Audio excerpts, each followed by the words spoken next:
tratar de incluir todo lo que hicimos en los últimos 3 días, o incluido cuatro, el lunes también, en ver las cuencas reales y ver cómo el equilibrio se logra usando datos satelitales y los resultados de modelos.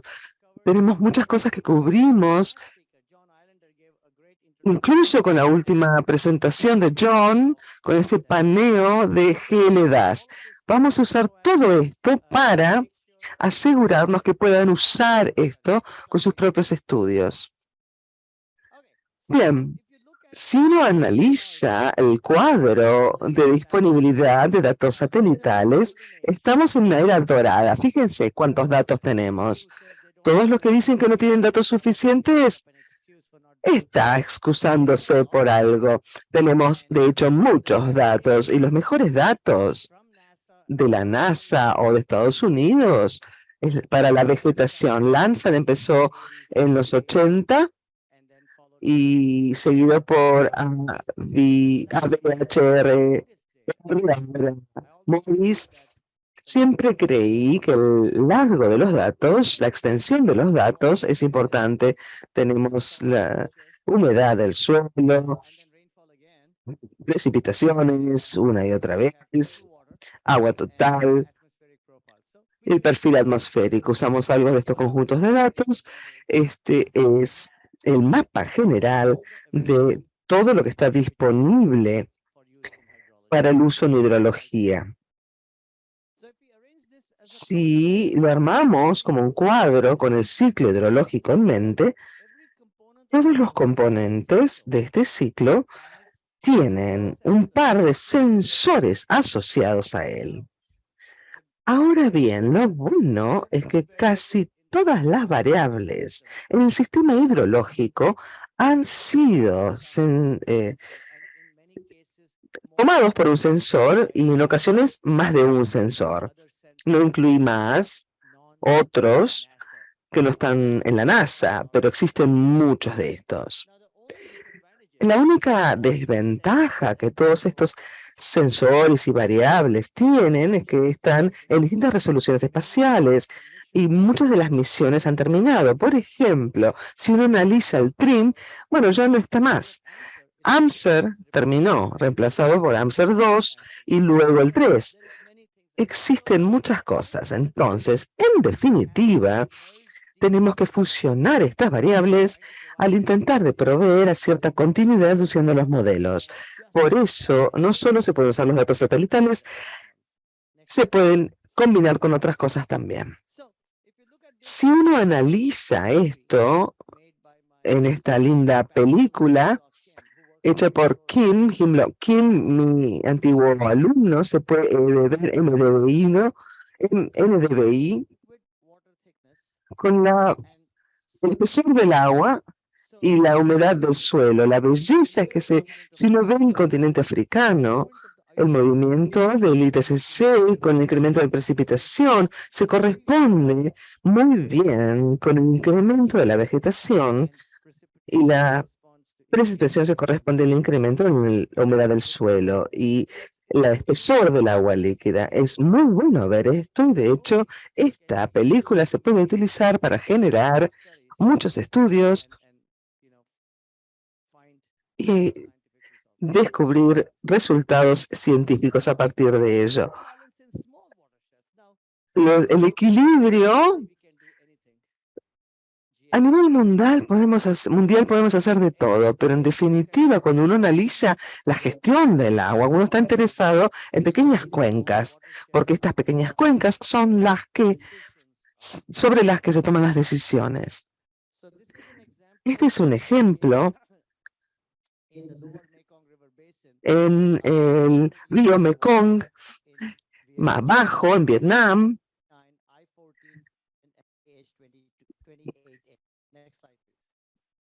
Lo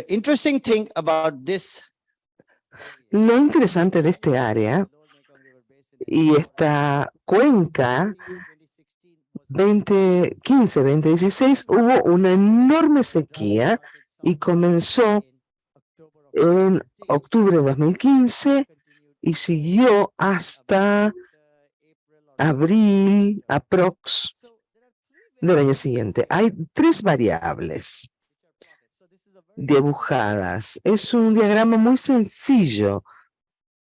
Es un promedio.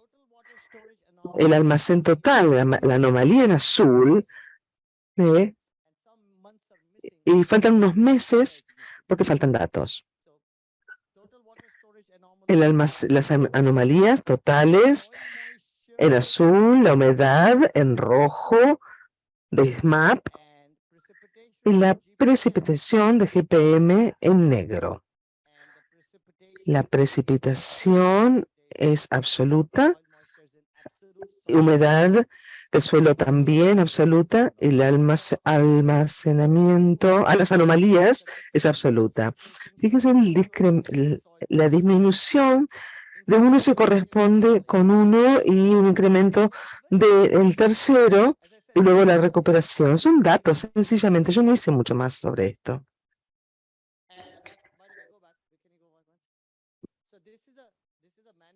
Este es un manuscrito en revisión, no tengo el título completo. Se está revisado en el Journal of, es un jornal de estudios. John Ibrahim, 2 de mis alumnos, y Hang Lee, y Jessica Besnier y Ben Goffen. Hay muchos participando en esto. Si uno analiza esto, fíjense, estas subcuencas, estas pequeñas cuencas, ahora se ve algo realmente interesante.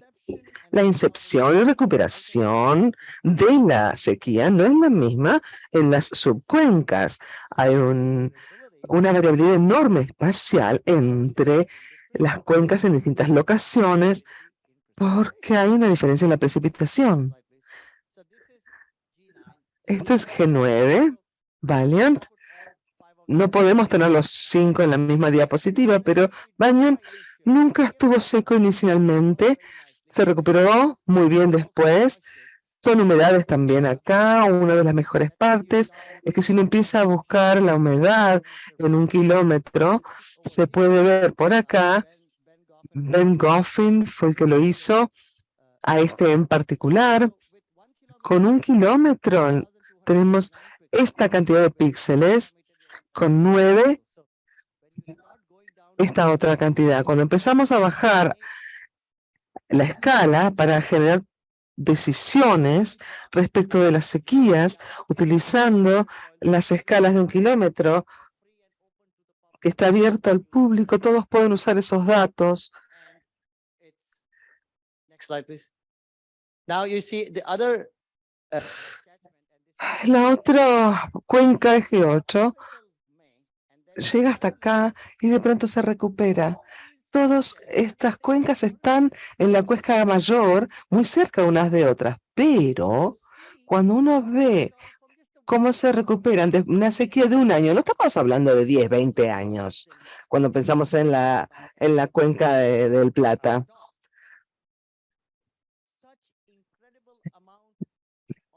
Ves una cantidad enorme de diversidad como entra y sale de la sequía. Es muy interesante que también podemos usar los datos satelitales y hacer un análisis sencillo para analizar sequías. Este es I14. Si vemos este comparado con el otro, con el Banyan, se ve la variabilidad de tiempo, la variabilidad temporal de la humedad baja, que es completamente diferente. Ahora bien, hace unos años, en el 2018, escribimos un paper en hidrología, se llama Estudio comparativo en aguas disponibles en las principales cuencas fluviales del mundo.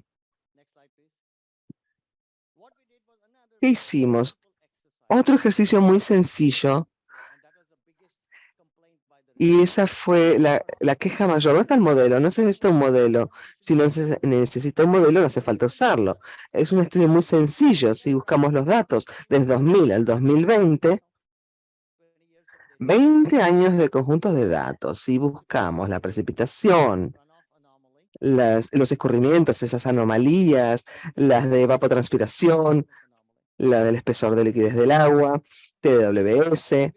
Si vemos 10 cuencas del mundo, la del Colorado, Mississippi, Congo, Amazonas, el Nilo, Danubio, Mare Darling, Ganga. No sé si me faltó alguno. Sencillamente buscando los datos, mirando los datos, lo que se ve es que se puede seleccionar o sacar un mes seco, y esto es mensual. Son todos cuencas continentales, se puede sacar uno. Una vez más, sin modelaje, sin nada más. En mes seco, agosto del 2009, en precipitación, se traduce a una ET, la evapotranspiración muy baja, una baja escurrimiento, de escorrentía, y baja cantidad de agua sostenida o retenida. La cantidad de agua total no se refleja inmediatamente, le lleva un poquito de tiempo a reflejarse.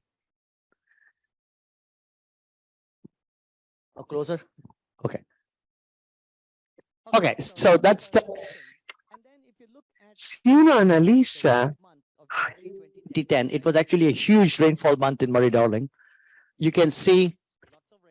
se ve mucha lluvia, mucha evapotranspiración, muchísimo escorrentía y muchísima almacenamiento total de agua.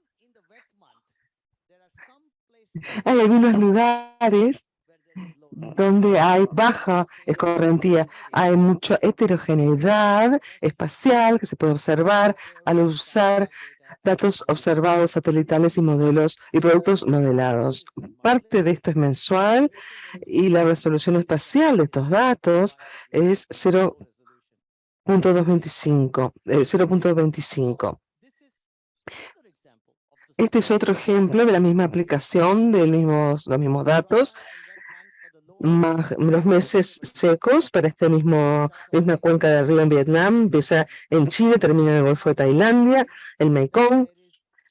Hay muchísima cantidad de heterogeneidad espacial. No estamos usando un kilómetro del SMAP de humedad del suelo porque ese solo tiene esta variable, esta cantidad.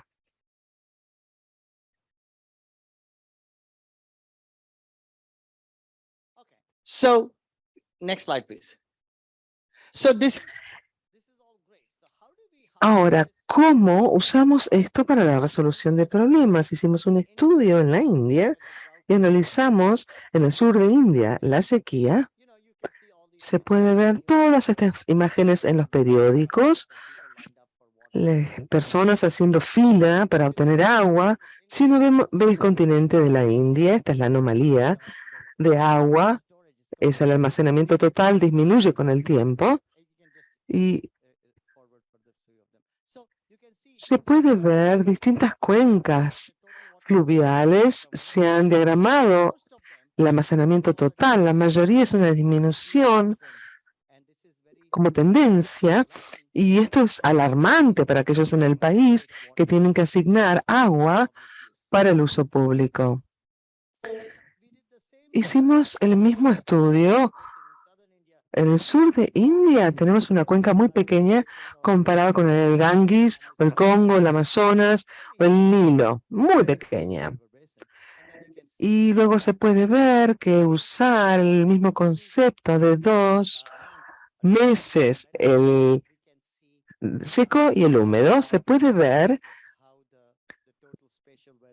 con esta variable, cómo esta variabilidad cambia con el tiempo. El 0,25 grados.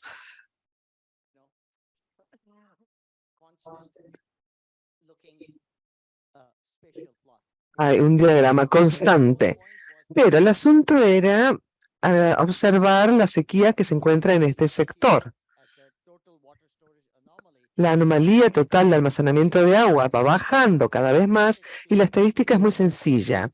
Se puede observar el tiempo entre, digamos, 2004 y 2012. Hay más números positivos a que de este sector. Después de esta fecha, tenemos números negativos. Y así se define la disminución en este sentido. Ahora, lo que se vio en ese paper, lo que hicimos allí, todos conocen la cuenca del río Amazonas. Han escuchar hablar de una cuenca muy importante en Australia para aquellos que tienen, que les gusta ir afuera, les gusta la naturaleza. Bueno, yo solo lo vi en las películas y en las series, por tele. No soy muy de campamentos.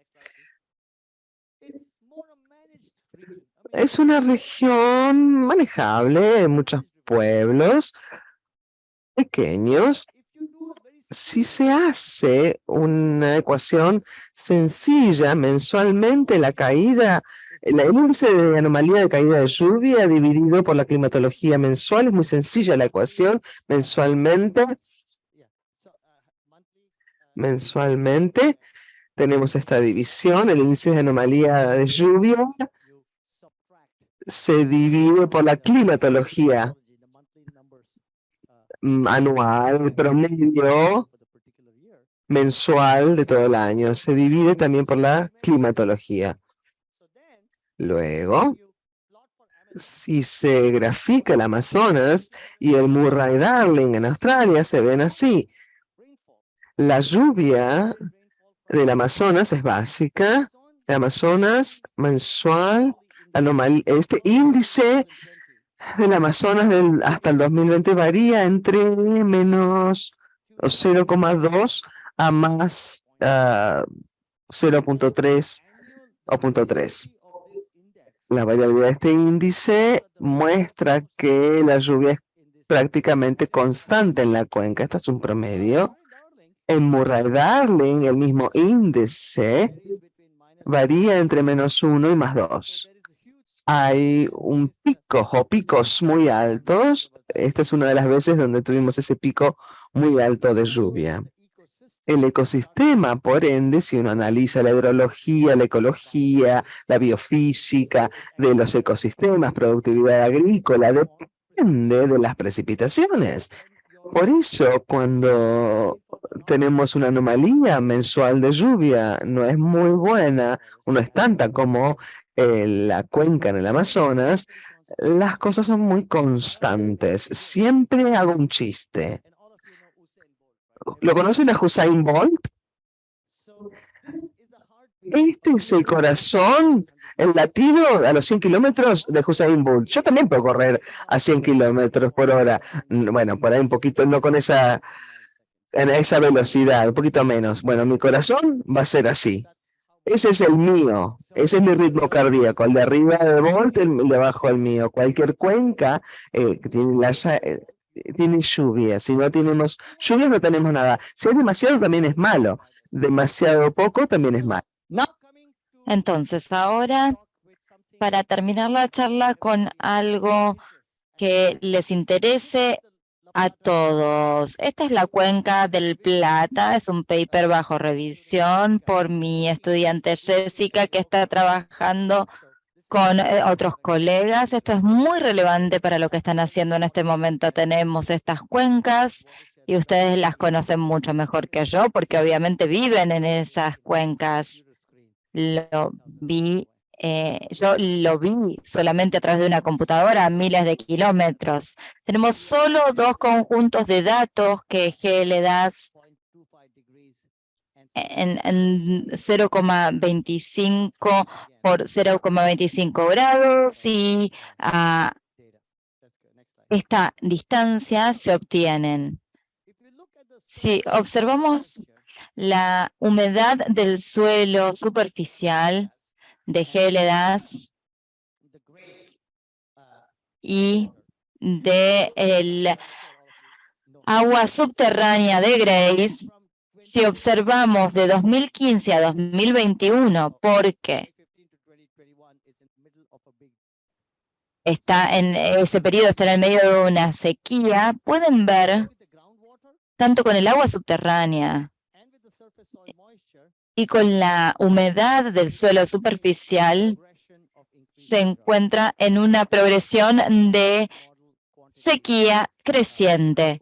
Este es un modelo en el que se trabaja muchísimo con GLDAS. Entonces ahora tenemos el percentil del agua subterránea y el percentil de humedad del suelo superficial también están creciendo hacia la sequía. Aquí es difícil de ver, creo que es difícil de ver incluso en el paper. La precipitación, la ET, escorrentía, almacenamiento total de agua y agua subterránea, todo de GLDAS, y se puede ver que la línea más oscura es la cuenca total y las otras líneas son para las distintas subcuencas y todas son en promedio.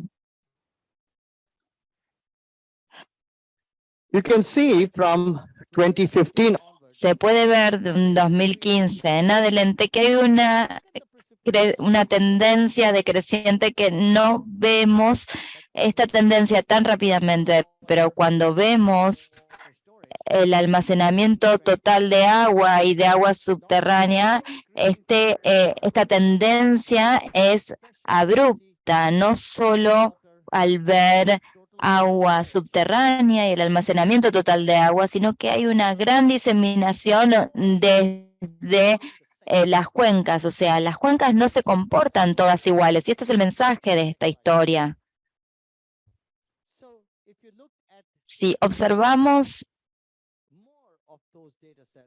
más conjuntos de datos y todos provienen de GLDAS,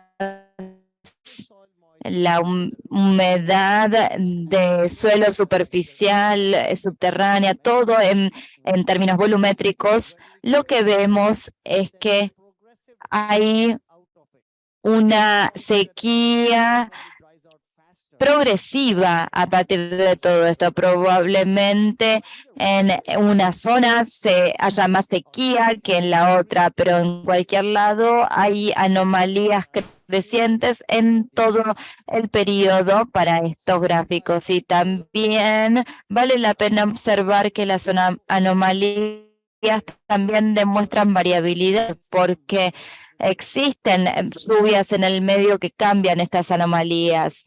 Y también se marcan estas variabilidades porque todas se comportan de forma distinta.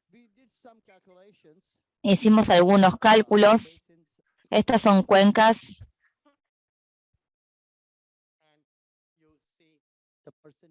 Pueden ver el porcentaje de la cuenca, la pérdida de agua en centímetros por mes y la pérdida de agua total en kilómetros cúbicos de la cuenca del Plata, y es tremenda la cantidad que se ve en el gráfico. También lo que queríamos hacer era aprovechar la humedad del suelo en 1 kilómetro, y si vemos la humedad del suelo y la comparamos con los valores y de CPTEC, del INPE, y vemos el gráfico a la derecha, vemos que no hicimos ninguna calibración en todo esto, pero al observarlo pareciera que está bastante bien y que pareciera tener un sesgo. También hicimos algunos cálculos, observaciones, etcétera, con las fechas de inicio, de finalización, y buscamos la validación. Y estos son las estadísticas de validación y métricas. Esto es muy interesante. Esta es la humedad del suelo de 1 kilómetro de 2015 a 2021. Entonces aquí pueden ver que la humedad del suelo Esto es para el mes de agosto. Pueden ver que el agosto del 2021 y del 2022 fueron los más secos. Pueden ver la progresión de la sequía en las distintas ubicaciones al ver la variabilidad espacial de esto, y también pueden ver las sequías en la parte occidental, en la parte oeste, y la parte baja desde el sur también tienen bastante sequía. Quería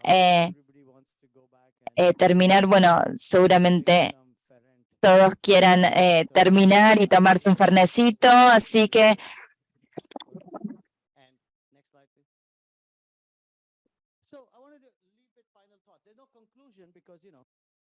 quería terminar con una conclusión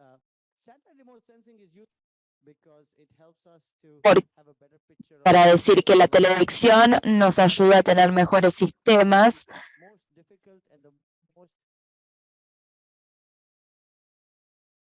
The most difficult and the most important part of a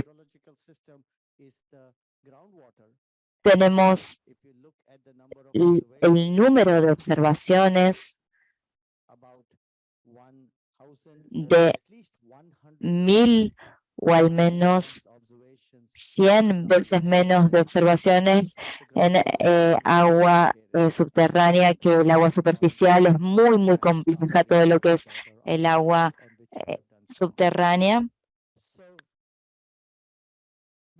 Así que podemos decir, no podemos decir completamente lo que sucedió en el acuífero, pero si tenemos una sequía en la superficie, si tenemos sequía en la superficie y no hay lluvias y el cultivo, la vegetación sigue creciendo, solo significa que las personas están bombeando agua. Entonces, todos los algoritmos sofisticados que utilizan las mediciones para los riegos no son necesarias. Observen la vegetación, observen la humedad del suelo. Si no hay lluvias y la vegetación crece es porque el agua se estaba bombeando. Entonces, lo único que, si hay mucho bombeo de agua, más allá de algunas ubicaciones en el mundo donde las personas realmente monitorean el bombeo, y el bombeo no está monitoreado, tenemos que, con el incremento en la población y el cambio climático, y esto da como resultado el déficit en el agua subterránea, y al combinar los distintos modelos, vamos a poder enfrentar el desafío más complejo en los sistemas hidrológicos. Gracias.